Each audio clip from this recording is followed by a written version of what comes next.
don't want to waste too much time. I just want to focus on the last weekend that I was with her. It was also her last weekend alive.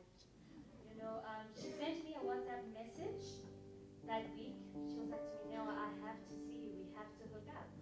So I was like to her, "No, that's fine. We can hook up. Let's do Friday. And she was saying to me, "No, no, no. It's going to be a group thing. It's going to be a whole lot of us. Organize your people. I'll organize mine. We're going to have some fun. It's going to be great and everything." And then shortly after, she says to me, "You know what, now? Scrap that idea. I just want to spend time with you alone.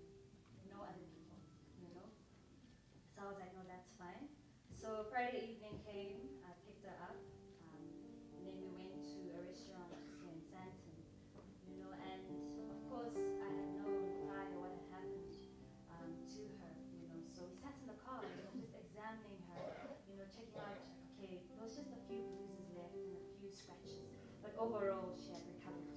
She said to me, "No, I'm a living testimony that there is a God. He tried to finish me, look at me now, I'm still standing." I was like, "That's my baby." One thing about Karabo, she was very strong, very bold, but she also had that very vulnerable side that she wouldn't show to just anyone. I remember we sat there and she said to me, "You know what, Nell?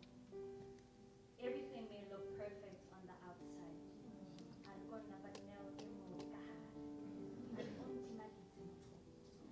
I don't know whether I'm going backwards, I'm going forwards. Now I don't know what to do. I am hurting." I said to her, "Kare, let's take you for counseling. Let's try counseling. Maybe it might work." She's like, "No, how long will it take for me to heal?"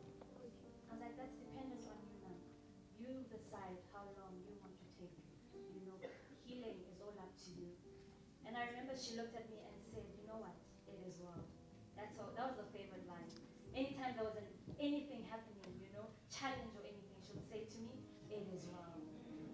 And then she looked at me, I was sitting at the dinner table. She said, "You know what? Tonight I'm going to show you everywhere. We are going to go out and have the time of our lives. And I remember we were just going from one place to another. We'd like literally be 20 minutes in a place. She said, "No, no, no, let's go somewhere else. No, no, no, let's go somewhere else. So that was practically our night. Little did I know that we're actually organizing a farewell party for her. At the end of the night, she turned back at me because I was sitting at the back because they were just dropping me off where I parked my car.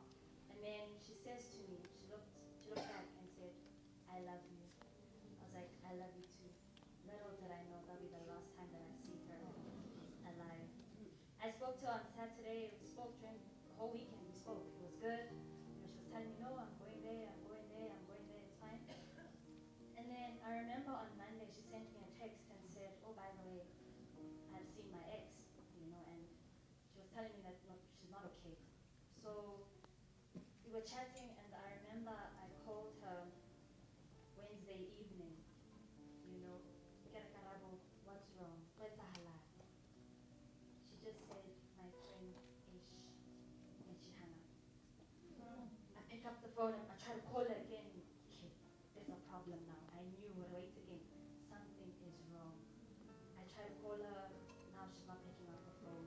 And then she was just not responding to any of our text messages thereafter. Sometime last year, actually, while Karabo and I were talking, she always used to tell me the kind of man that she wanted. She said she wanted a guy who was tall, amazing body, must wear gold t-shirts, he must be shy, quiet, calm, must love her, he must be clean, honest, fair, and she emphasized the tall part. She didn't like short guys, clearly. It's funny because a few months later, she told me she had met a gentleman by the name of Sandile.